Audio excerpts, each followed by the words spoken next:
حبايبي الحلوين عاملين ايه؟ يا رب تكونوا بخير. ماما انت النهارده هناكل عيش. اعمل لك سندوتش كده، بصي، سندوتش وطعميه في طحين خلاص، واروح احط لك فيه كده شويه سلطه. ايه رايك؟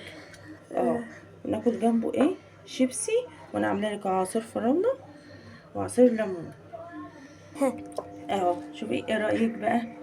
اللي عايز بقى ياكل 2 3، معلش عشان انا كنت تعبانه النهارده، بس فنقضيها كده النهارده. والله يا ماما انا بحب الاكله دي. شاطرة يا توت، برافو عليك. شوفي وعامله لك حلو ايه؟ بفلترول اللي انت بتحبيه ده، تحفه يا جماعه. هنزل لكم الطريقه بتاعته، ده جميل جدا. معلش بقى قضيناها كده، واهو يوم هيعدي، ويا رب ما يجيب لحد اي عيا او اي حاجه وحشه، ويدي كل واحد صح على قد نيته وعلى قد صحته، و كله نعم، صح. يلا كل سنة وانتم طيبين، وما تنسونيش بقى في لايك ومتابعة على الصفحة، وما تنسونيش كمان في كلمة حلوة منكم. اشوفكم على خير. باي باي.